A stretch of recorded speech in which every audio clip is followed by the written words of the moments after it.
ಬರ್ಕೋರಿ. ಒಂದು 4 ಅಂಕಿಯ ಸಂಖ್ಯೆ ಬರ್ಕೋರಿ. 4 ಡಿಜಿಟ್ ನಂಬರ್ ಇಲ್ಲದ ನೋಡಿ 1823 1823 ಬರ್ಕೋರಿ. ಅದನ್ನ ಇಳಿಕೆ ಕ್ರಮದಲ್ಲಿ ಬರೀರಿ. ಇಳಿಕೆ ಕ್ರಮ ಡಿಸೆಂಡಿಂಗ್ ಆರ್ಡರ್ ಅಂತ ಹೇಳಲ್ಲ. ದೊಡ್ಡ ಸಂಖ್ಯೆ ಮೊದಲ, ಆಮೇಲೆ ಸಣ್ಣ ಸಂಖ್ಯೆ, ಆಮೇಲೆ ದೊಡ್ಡ ಸಂಖ್ಯೆ, ಆಮೇಲೆ ಸಣ್ಣ ಸಂಖ್ಯೆ ಬರ್ಕೋಬೇಕಲ್ಲ.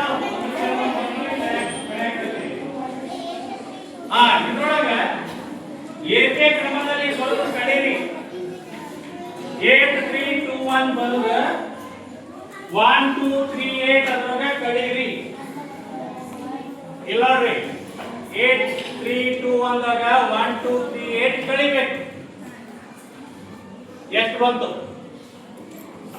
7083 ಬಂತು. ಆ 7083 ಒಳಗ ಮತ್ತ ಮೇಲಿನಂತೆ ಮಾಡ್ರಿ. ಡಿಸೆಂಡಿಂಗ್ ಆರ್ಡರ್ ದೊಡ್ಡ ಸಂಖ್ಯೆ ಮೊದಲ 8 7 3 0 ಆರ್ತಿ ಬರೀರಿ. 8730 ಅದರಾಗ ಮತ್ತ ಅಸೆಂಡಿಂಗ್ ಆರ್ಡರ್ ಬರೋದು ಕಡಿಮೆ 0378 ಇಲ್ಲಿ ಕಳೆದು ಬಿಟ್ಟಿನಿ ನೋಡ್ಬಿಡ್ರಿ. 8352 ಬಂತು. ಓಕೆ, ಮತ್ತೆ ಅದನ್ನೇ ಕಂಟಿನ್ಯೂ ಮಾಡೋಣ. 8352 ಇದನ್ನ ನಾವು ಡಿಸೆಂಡಿಂಗ್ ಆರ್ಡರ್ ಬರೆದ್ರೆ 8532 ಆಯ್ತು. ಆಮೇಲೆ 2358 ಕಳೆದ್ರಿ 6174 ಬಂತು. ಲಕ್ಷ ಇಡ್ರಿ. ಎಷ್ಟು ಬಂತು? 6174. ಮತ್ತೆ ಹಾಗೆ ಮಾಡ್ರಿ. 7641 ಅಲ್ಲಿ 1467 ತೆಗಿರಿ. 6174 ಬರಕ ನೀವು ಬೇಕಾದಷ್ಟು ಸಲ ಟ್ರೈ ಮಾಡ್ರಿ.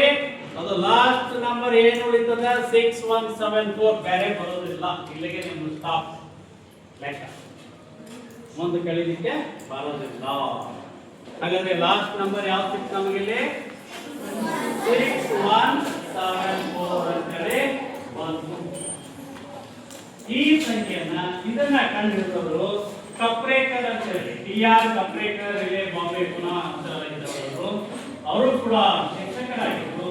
ಗಣಿತದ ಸಂಖ್ಯೆಗಳೊಂದಿಗೆ ಆಟ ಆಡಬೇಕಾದ್ರೆ ಇದನ್ನ ಅವರು ಕಂಡುಕೊಂಡ್ರು. ಆದ್ದರಿಂದ ಕಪ್ರೇಕರ್ ಅವರ ಸ್ಥಿರಾಂಕ ಅಂತ ಕರೀತೀವಿ. This number is called as a Kaprekar constant. Which number? 6174. 6174 number is called as a Kaprekar constant number. I think 6th standard ನಲ್ಲಿ ಬಂದಿರಬಹುದು.